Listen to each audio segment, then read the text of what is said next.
아침 일라디오. 안녕하십니까. 오늘 아침 일라디오 아나운서 오승원입니다. 식목일이 아직 한 달 가까이 남았는데요. 기후온난화 때문에 나무 심는 시기가 점점 빨라지고 있습니다. 요즘 우리 청취자들께서도 화요일 텃밭 가이드 시간에 나무 심기에 대한 질문 많이 보내주고 계신데요. 국립산림과학원에 따르면요, 나무 심기에 가장 알맞은 온도는 6.5도라고 합니다. 요즘 기온이 이만큼 오른 상황이죠. 이 나무 심는 시기가 늦어질수록 발화가 더디고 생육도 불량해져서 이제 식목일이 나무 심기엔 너무 늦다는 지적 매년 나오고 있지만요. 아직 식목일 날짜가 변경된다는 소식은 없는데요. 이런 상황에서 산림청이 이달 말까지 반려나무 나누어주기 행사를 실시한다고 합니다. 전 국민이 나무를 심고 가꾸는 분위기를 조성하기 위해 마련한 행사인데요. 이번 행사는 전국 102개소에서 56만 그루의 묘목을 무료로 나눠주는 방식으로 진행된다고 합니다. 나무 나눠주기 행사 외에도 국민과 함께하는 나무 심기 행사도 진행되고요. 산림조합에서는 지난달부터 조합원이 생산한 우수한 묘목을 저렴한 가격으로 판매하고 누구나 손쉽게 구매할 수 있도록 전국 128개소에서 나무 시장을 운영 중이라고 하는데요. 온 국민이 내 나무 한 그루씩 심고 가꾼다면 국토가 얼마나 울창한 숲이 될까 상상해보게 됩니다. 가까운 곳에서 숲을 만들어가는 이런 행사에 다들 참여해보시면 어떨까요? 3월 12일 화요일 오늘 아침 일라디오 출발합니다.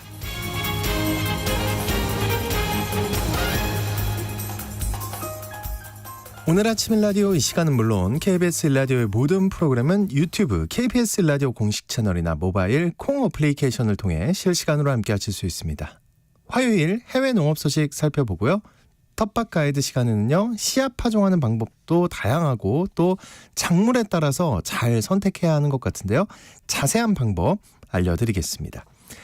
텃밭 농사에 대한 궁금증이나 질문 있으시면 지금부터 문자 보내주시죠. 단문 50원, 장문 100원이 드는 유료 문자 샵 9730으로 지금부터 문자 보내주시기 바랍니다. 유익한 정보와 살아있는 이야기가 있습니다. KBS 오늘 아침 일라디오. 다양한 해외 농업 소식 알아보겠습니다. 조윤주 외신캐스터님 나와주셨습니다. 안녕하십니까? 네, 안녕하세요. 일본 얘기네요. 네. 후쿠시마 원전 오염수 해양 방류 계속 진행되고 있는데 일본인을 대상으로 여론조사를 했는데 도쿄전력이 오염수 방류에 대해 설명이 충분치 않다고 생각한다. 이런 결과가 나왔어요. 네, 맞습니다.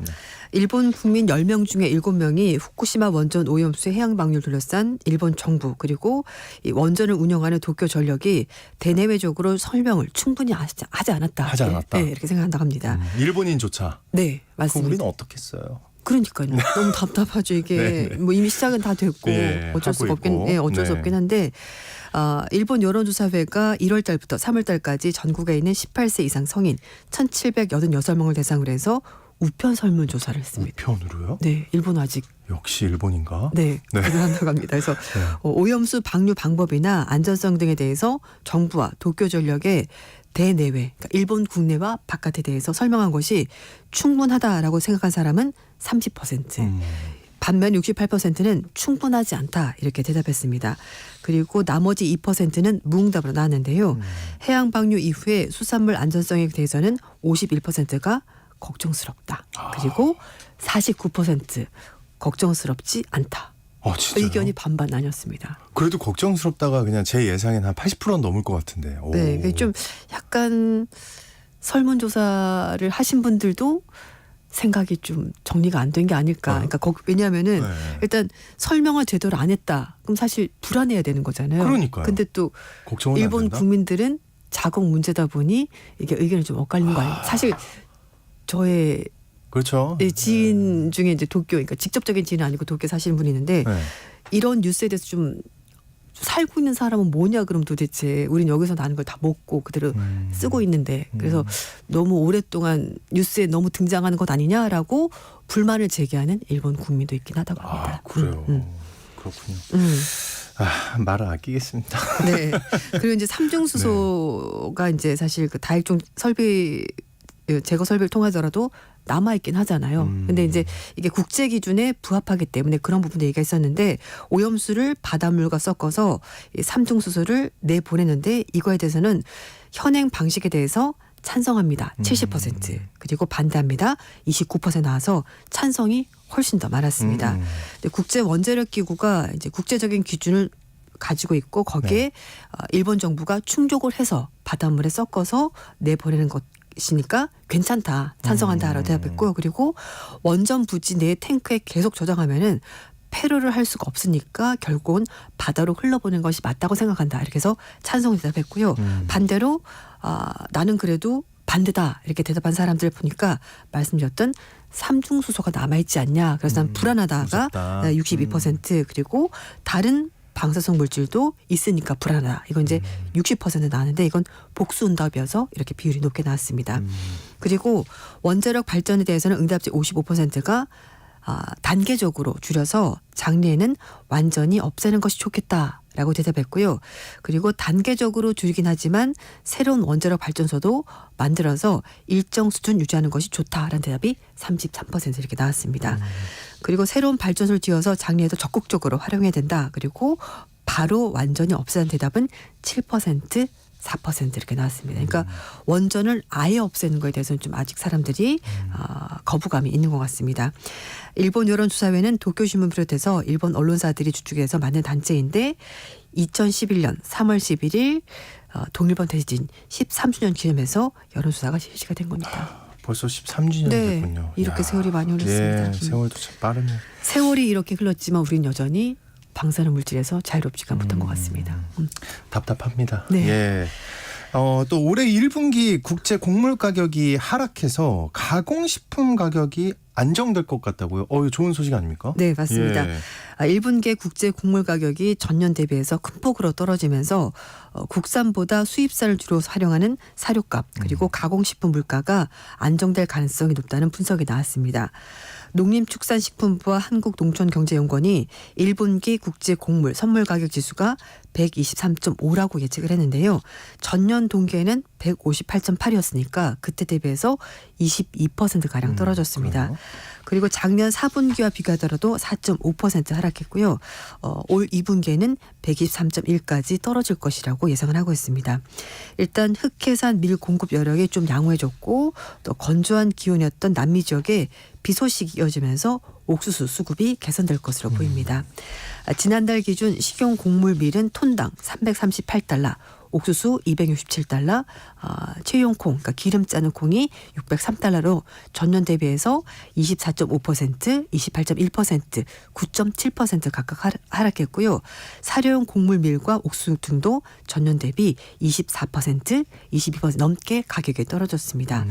이렇게 국제 곡물 가격이 떨어지면 국내 사료 그리고 밀가루, 콩기름 등 가공식품들의 인하 요인을 작용할 것으로 보이고요. 그렇게 되면 물가가 안정될 것이고 축산 농가의 이익도 상승하는 효과를 거둘 것으로 보이는데 진짜 이렇게 해줘야죠. 보이는데. 제가 진짜 답답해서 그래요. 보이는데 이런 보이는데 죄송한데, 보이는데 또 아니에요 또? 네, 업계 측에서 아직까지 당장 그러니까요. 가격은 내리지 않았습니다. 그래서 제일 늦게 내린다니까요. 네, 또 다 맞습니다. 떨어져도. 근데 뭐 국제 유가도 마찬가지죠. 국제 유가 떨어지고 나서 좀 있다가 휘발유가 내려가는 것처럼. 그러니까 이런 거 할 때 있잖아요. 네. 저 뭐 리포터님도 비슷하실 수 있는데 저는 무슨 생각이 드냐면 네. 실제 이제 아나운서들이 이런 뉴스 되게 많이 읽잖아요. 맞아. 떨어진다. 이런 뭐에 우리는 가도 비싸게 사. 그러니까. 거죠. 이게 정작 저희 네. 어디라고 말하면 안 되겠지만 모 뭐. 주유소에 가잖아요. 그렇죠. 체감을 하나도 못합니다. 근데 이게 시차가 좀 있는 것 같아요. 네, 원유업체들, 시차가? 네, 원유업체들도 이제 그 전에 미리 원유를 사두고. 그러니까 그것까지 저는 이런 걸 보면은 네. 이거 숫자 장난하네 이 생각밖에 안 들어요. 그러니까 그래서 내리는 이제- 척하다가 근데 정작 우리가 체감은 전혀 못하고. 그렇죠. 시간이 좀 지나서 내릴 것 같은데 막상 가면은 그러니까 그리고 막 뭐라고 하잖아요. 네. 가서 왜 예를 들어 막 우리가 민원을 넣을 거 아닙니까 정부나 이런데. 예, 맞아요. 왜 안 내리냐. 그쪽에서 하면은 제가 왜 숫자 장난이라고 하냐면 네. 딱 하면은 이제 그쪽에서 막 이렇게 자료를 보낼 거 아니에요. 그렇죠. 거기엔 분명히 떨어져 있어요 숫자적으로. 그렇죠. 그러니까 답답합니다. 네, 맞습니다. 그래서 일단 그래서 정부 측에서도 업계 쪽에 국제 곡물 가격이 떨어졌으니까 가격 조정을 좀 해라라고 요청을 하고 있다고 하는데요. 하지만 업계 측에서는 이유가 있습니다. 네, 뭡니까? 인건비가 올랐다. 네, 그렇죠. 그리고 네. 원유 가격이 요즘 사실 살짝 올랐거든요. 이런 것 살짝이요. 때문에 네. 여러 가지 조건들을 봤었을 때 바로 인하하기에는 좀 어려움이 있다. 네. 이렇게 하고 있고요. 또 사료업계 측에서도 상반기 수입 가격이 반영되는 하반기부터. 예, 가격 조정이 있을 것으로 보인다라고 얘기를 했으니까 올해 1분기 하락인데 하반기부터. 두 분기 더 기다려야 될 것 같습니다. 예, 알겠습니다. 네. 또 좋은 소식. 근데 이게 좋은 소식인지는 모르겠지만 네. 바나나의 가장 치명적인 곰팡이병을 이겨내는 새로운 바나나를 호주 연구진이 개발했어요. 네, 맞습니다. 네. 최근에 호주 뉴질랜드 식품기준청이 곰팡이병에 강한 유전자를 주입한 캔버디시 바나나를 식품으로 승인했습니다. 그러니까 유전자 변형 바나나. 맞아요. 예. 네, 승인일로부터 60일 안에 식품부 장관이 재검토 요청이 없다면은 승인이 최종 확정이 되는 건데요. 캔버디시 바나나는 전 세계인들이 가장 많이 먹는 바나나 중에 하나입니다. 거의 99% 네. 차지하는 품종인데 이렇게 된 문제가 있습니다. 여기에 병이 생기면 다른 품종이 없다 보니까 다 죽는 거죠. 그렇죠. 그냥. 맞습니다. 예. 그래서 이게 안 좋은 거라면서요. 네, 그래서 이 바나나 나무가 파나병에 걸려서 이제 이 곰팡이가 생기게 되면은요 물과 양분의 통로가 모두 막혀서 바나나 나무가 말라 죽게 죽어요. 됐고 그리고 현재는 치료법이 없습니다. 그래서 퀸즐랜드 공대 연구팀이 동남아시아에서 발견된 야생 바나나에서 곰팡이병에 강한 유전자를 찾아내서 이 캔버디시에 주입을 했고요. 이걸 주입한 바나나를 밭에 심어서 7년 넘게 재배한 결과 곰팡이병에 강한 저항성 있는 바나나가 탄생했습니다. 7년 만에. 네. 그러면은 이제 유전자 변형 옥수수도 있고 그죠? 네, 유전자 맞아요. 변형 바나나도 먹을 수 있겠네요, 우리가. 그렇습니다. 일단 이제 호주와 뉴질랜드가 정부에서 식품으로 승인했기 때문에 이제 먹을 수 있을 것으로 보이는데요. 일단 호주 정부 얘기로는 기존 바나나와 영양 성분이 같고 소비자가 먹어도 안전하다고 판단했다라 설명했습니다. 결국 이 유전자 변형 바나나가 식품으로 인정받은 세계 최초의 사례가 될 것으로 보이는데요. 하지만 이번 결정으로 유전자 변형 바나나가 전 세계 바나나 산업에 어떤 영향을 줄지는 좀 지켜봐야 될 것 같긴 한데 지금까지 유전자 변형 작물은 승인받은 것이 옥수수, 대두, 면화에서 30종에 이른다고 합니다. 그렇군요. 이미 좀 많이 있군요. 네, 뭐 마트에 가더라도 이렇게 캔에 들어있는 옥수수는 거의 유전자 변형이 많이. 캔에 있는 옥수수가 네. 있어요? 네, 이렇게 뭐예요, 그게? 왜 저는 모르죠? 옥수수 알맹이만 들어있는 캔 있잖아요. 그런 거. 죄송해요, 설명 잘못했어요. 아니요, 왜 이렇게 슬프게 보는지 순간 아니 갑자기 그런 것도 못 먹고 사나? 아닙니다. 저 잘 살고 있어요. 아니 그 술안주로 맨날 나오는 그 옥수수.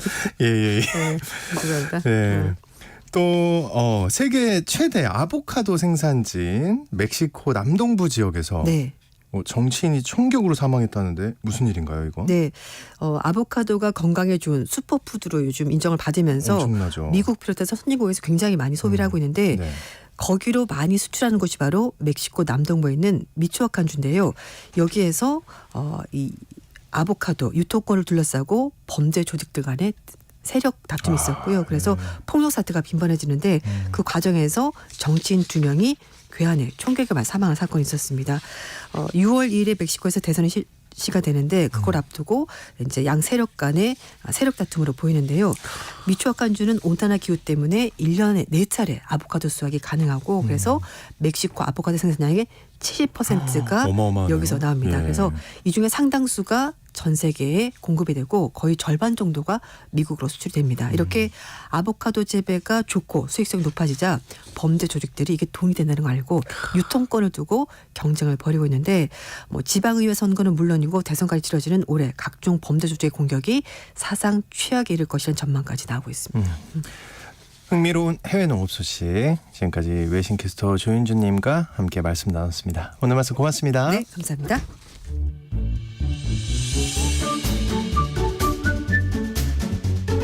아침을 여는 기분 좋은 습관 KBS 오늘 아침 1라디오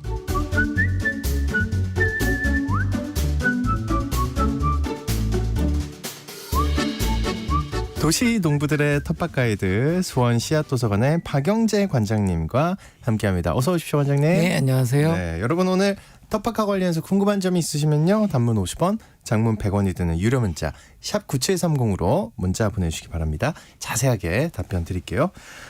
지난주 텃밭일 어떠셨어요? 바쁜 농사철이라고 이렇게 얘기하면 아직 추운데 무슨 농사철이냐 이렇게 하시는 분들이 많더라고요. 네.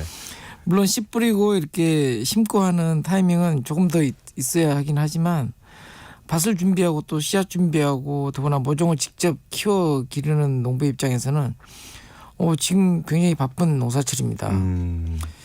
겨울철 농한기 잠깐 이제 이렇게 그 돈벌이 때문에 이렇게 네. 일을 다녔는데요. 이제 농사에 집중해야 될 것 같습니다. 예. 시기가 왔군요. 이제. 네. 예.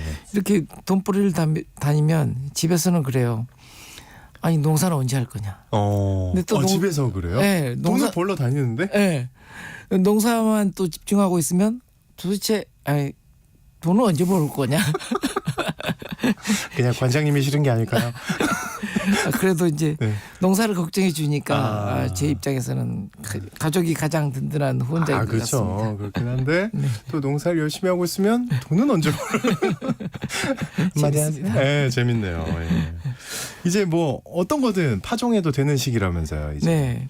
3월 중순이면 고추, 가지, 토마토와 같은 열대 과채류를 제외하고는 거의 모든 씨앗들을 파종할 수 있는 시기입니다. 앞에서도 말씀하셨듯이 과수나무 묘목들도 네. 이제 심을 때이고요. 그래서 오늘은 좀 씨앗 파종법에 대해서 한번 알아보는 시간을 갖도록 하겠습니다. 씨앗 파종법. 네. 모종이 아닌 씨앗 파종 어떤 차이가 있는 걸까요? 씨앗 파종은 모종을 만들어 옮겨 심는 것과 달리 여러 가지 이점이 있는데요. 예. 시설하우스나 온도 관리, 물 관리에 신경을 쓰지 않아도 되죠. 네, 그러니까 바쁜 농사철이라 그러는데 이 바쁜 농사철을 휙 지나갈 수가 있죠. 아하.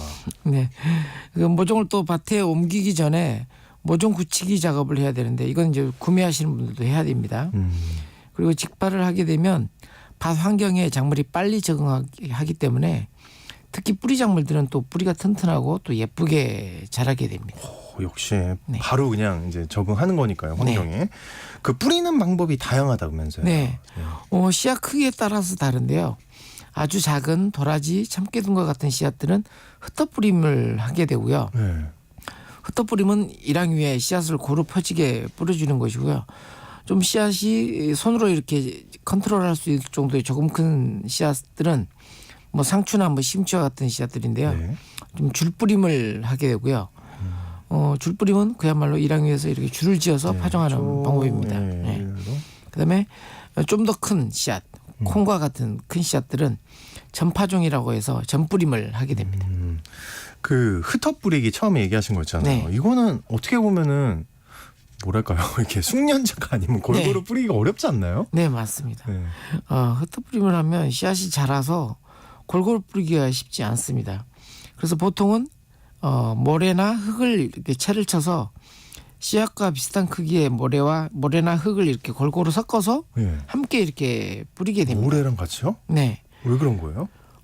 모래가 모래 20에 씨앗 1, 20대 1로 이렇게 섞어주면 모래하고 씨앗이 같이 이렇게 나가기 때문에 한 군데 씨앗이 몰리지 않고 골고루 뿌리게 되는 거죠. 네. 네.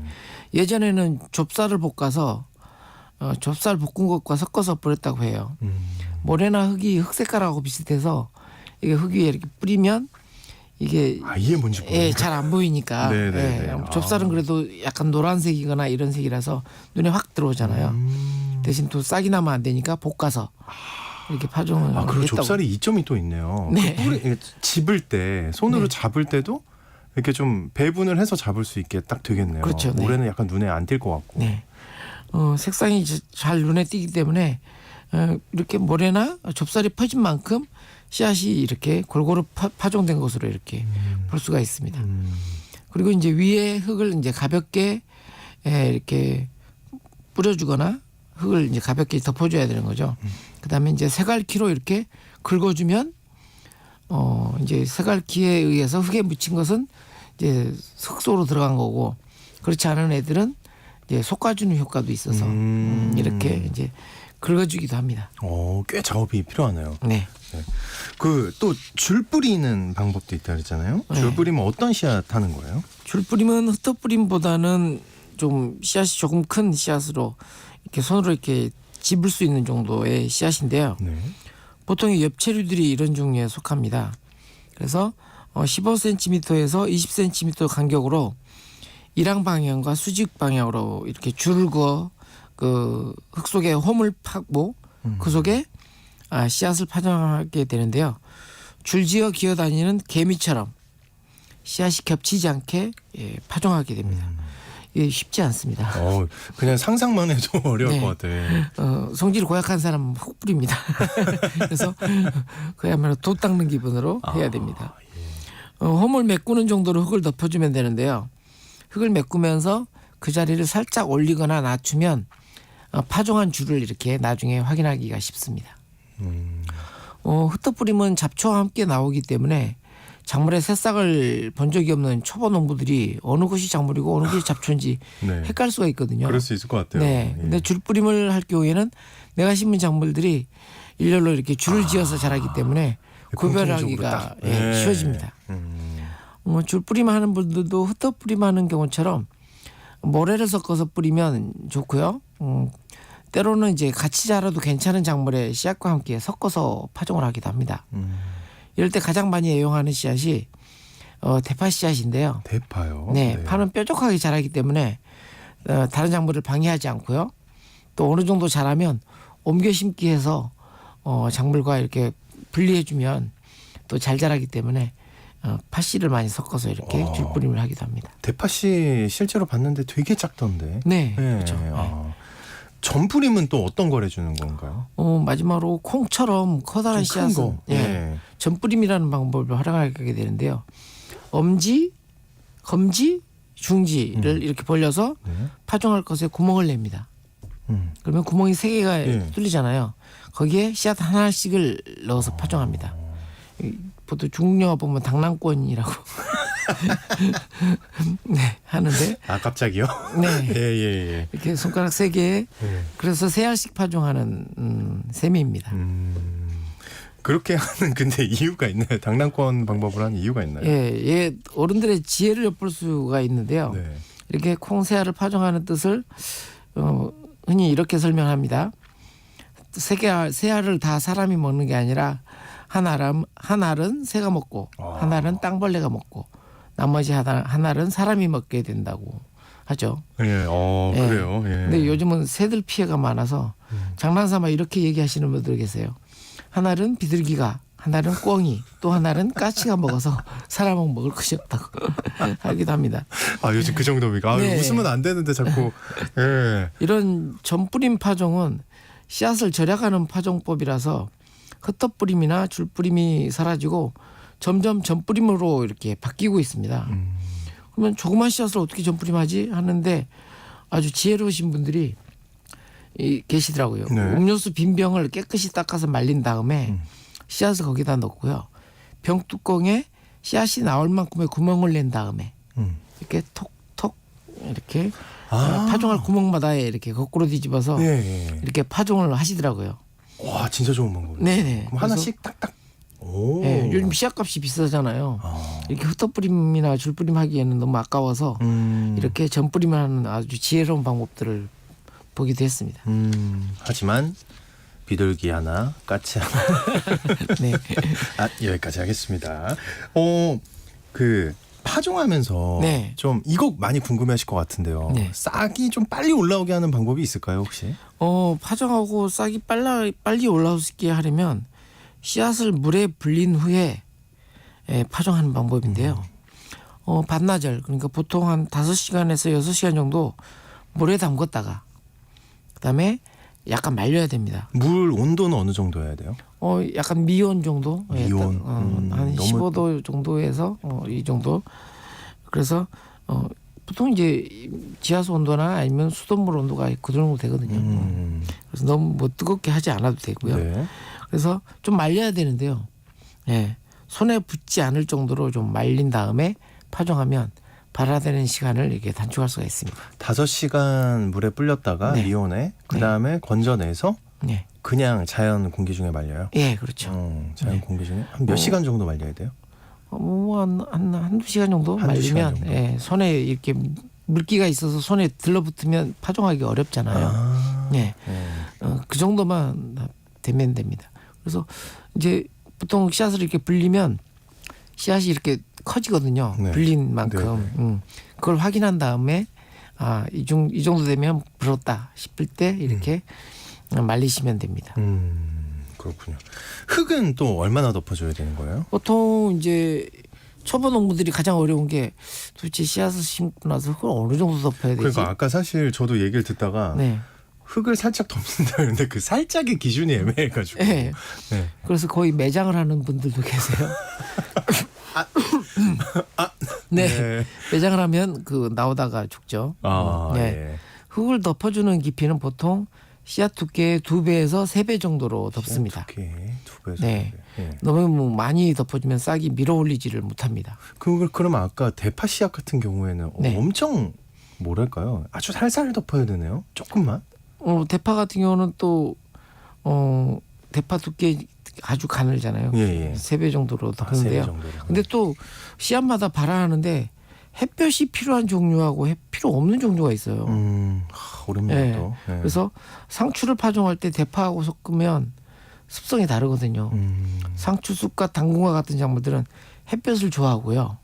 발화하는데 햇볕이 필요해요. 그래서 살짝 덮어줘야 하고요. 네. 파, 양파, 가지, 고추와 같은 종류는 흙을 덮어주고도 이거 차광망으로 덮어줘야 발화가 촉진이 됩니다. 그러니까 파하고 상추는 안 어울리겠죠. 네, 그러네요. 예, 오히려 완전 다르네요. 예, 파하고 가지나 고추 씨를 파종할 때 파를 같이 이렇게 파종하면 잘 어울립니다.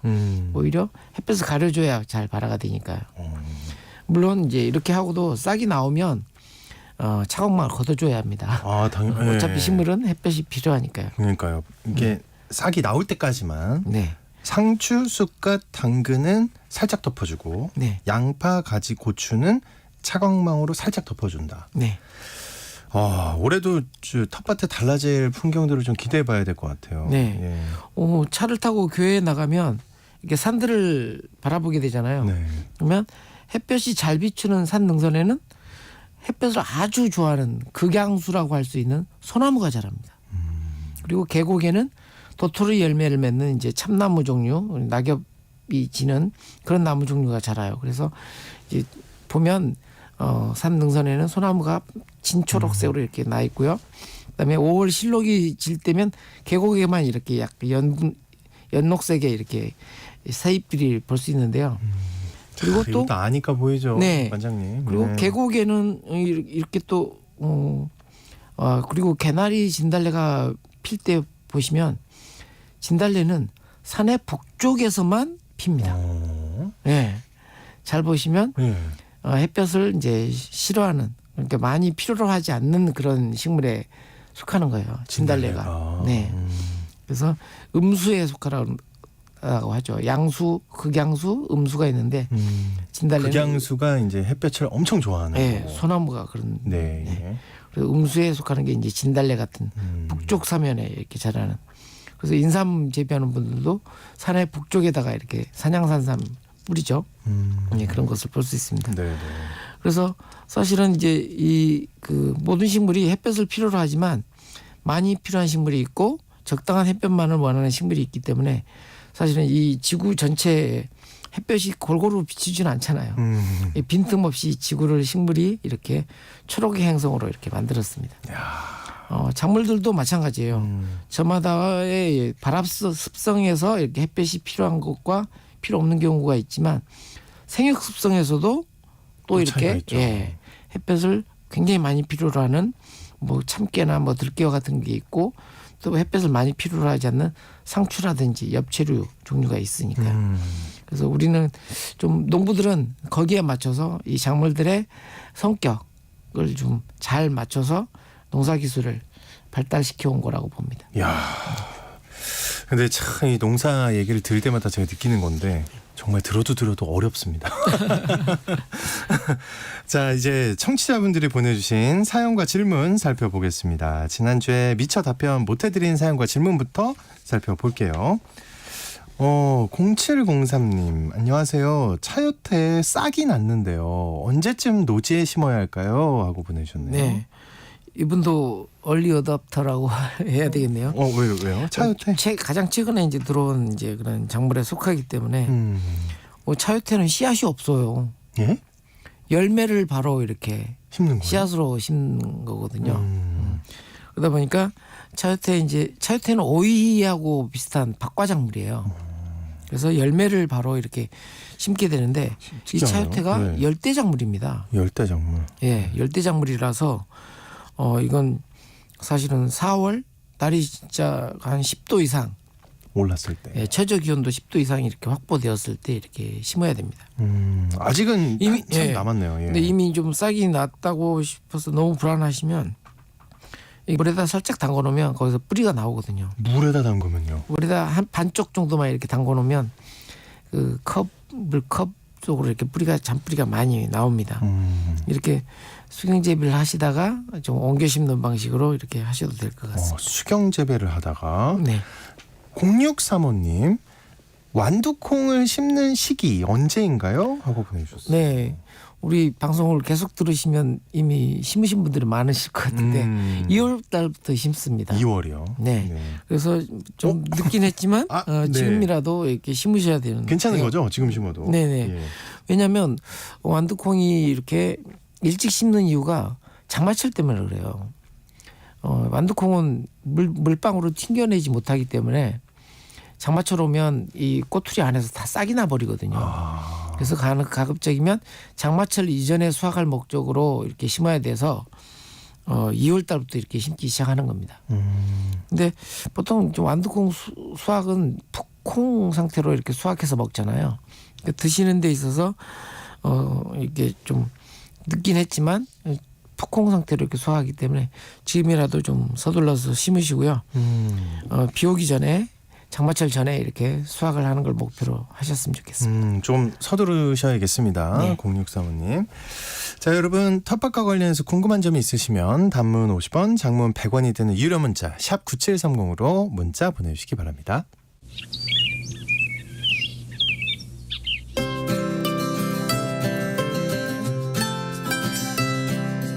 지금 여러분께서는 수원 씨앗도서관 박영재 관장과 함께하고 계십니다.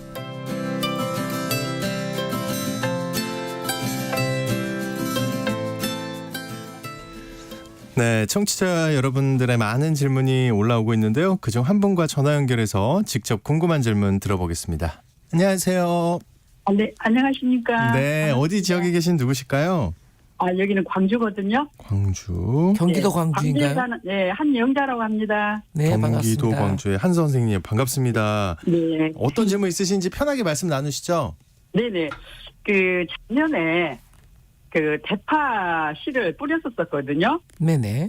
근데 이제 시기도 안 맞았는지 어쨌는지 어찌됐든 간에 많이 뿌렸는데 하나도 안 나더라고요. 그래서 왜 그러는지 궁금해요, 선생님. 몇 월 달에 뿌리셨어요?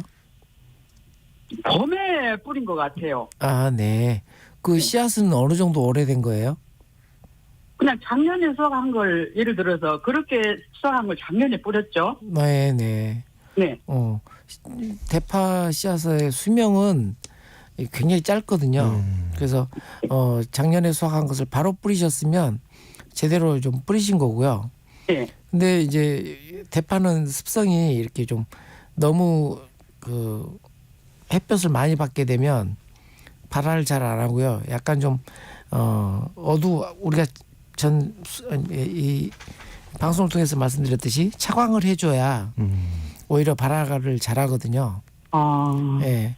그래서 혹시 씨앗 묻은 흙의 두께가 너무 얕지 않았는지 좀 걱정이 되네요.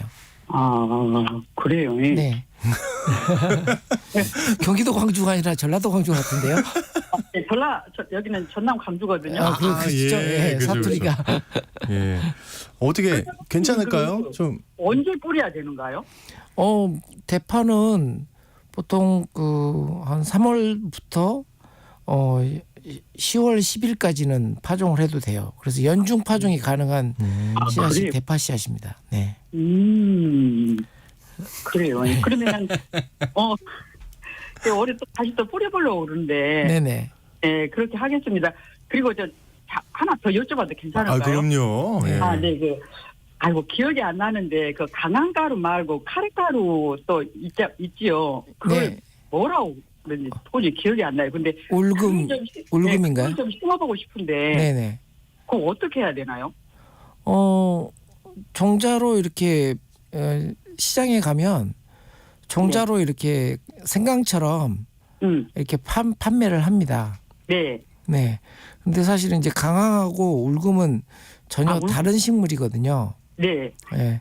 근데 이제 우리가 흔히 강황하고 울금을 헷갈리시는데 좀 정확하게 확인하시고 이렇게 심으시면 좋을 것 같습니다. 강황인지 울금인지. 그러면은 언제 파종을 해요, 걔는?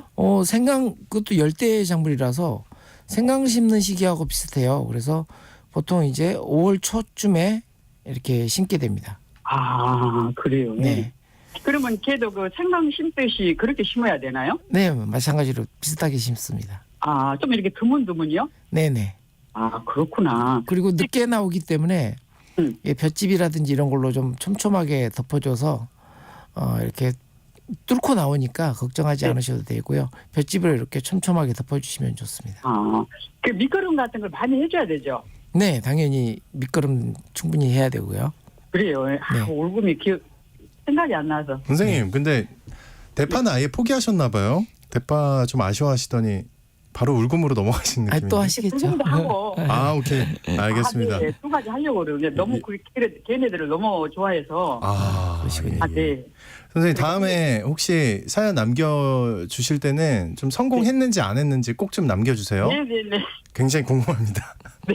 네, 궁금한 거 있으면 언제든 또 문자로 질문 남겨주시고요. 오늘 전화 감사합니다. 감사합니다. 감사합니다. 네, 감사합니다. 자, 오늘 올라온 질문 시간 되는 대로 몇 가지 더 살펴보겠습니다. 6411님, 6411님, 제가 70이 넘었는데 벌써 여러 해 대추 먹고 씨를 심어봤는데요. 네. 싹이 나오질 않아요. 이거 무의미한 짓인가요? 하고 보내주셨네요. 근데 그러니까 나이를 강조하신 거 보니까 네. 굉장히 오랜 기간 동안 시도를 해보신 것 같은데. 네. 과일 씨앗들을 이렇게 심어서 성공했다는 분들을 가끔 이렇게 우리가 네, 청취자분들이 보내시잖아요. 예, 네. 예. 대추도 마찬가지로 이렇게 풋과일일 때는 이게 파종을 해서 심을 수 있는데요. 풋대추. 너무 마른 상태는 씨앗이 견과류가 특히 그렇거든요. 예, 예. 호두라든지 이렇게 대추라든지 씨앗이 아주 딱딱한 껍질로 되어 있는 그런 친구들은 약간 좀 젖은 열매일 때 이렇게 파종하는 게 발화율을 높일 수가 있습니다. 그러면 이제 너무 마르지 않은 상태에서 네네. 시도를 해야 되는 거네요. 네네. 그러니까 맛있게 먹고 하면 안 되는 거네요. 한마디로. 그렇죠. 그리고 이제 과육에 네. 이제 이렇게 곰팡이들이 이렇게 땅 속에 들어가면 또 곰팡이들이 파고 들어가지고 발화를 이렇게 발화되기 전에 이렇게 죽게 하기도 합니다. 씨앗을. 그 이순아님, 물비료 만드는 비율이 궁금합니다. 시중에서 파는 퇴비로 하는 건가요? 하고 보내주셨어요. 네, 이 시간을 통해서 이제 물비료 만드는 방법을 여러 차례 했는데요. 비율은 부피로 이렇게 따져야 됩니다. 부피요? 네, 재료하고 물의 비율을 30대 1. 30대 1. 네. 그래서 퇴비로도 가능하고요. 네. 그래서 대신에 이제 갈색으로 꼬리꼬리한 냄새가 날 정도로 이렇게 우러났을 때 이제 그쵸. 활용을 하시는데 활용할 때도 10대 1 정도로 희석을 해서 사용하시면 됩니다. 네. 알겠습니다. 혹시 오늘 답변 못 해드린 질문들은 다음 주에 꼭 해드릴 테니까요. 여러분 기대해 주시고요. 텃밭 가이드 시간 지금까지 수원 씨앗도서관의 박영재 관장님과 함께했습니다. 관장님 오늘 고생하셨습니다. 네, 감사합니다. 네, 여러분 오늘 또 전국이 대체로 흐리고요. 곳곳에 비나 눈이 내린다고 하니까요. 좀 날씨는 그렇더라도 기분은 좋게 보내시길 바라겠고요. 전 내일 다시 인사드리겠습니다. 좋은 하루 보내세요.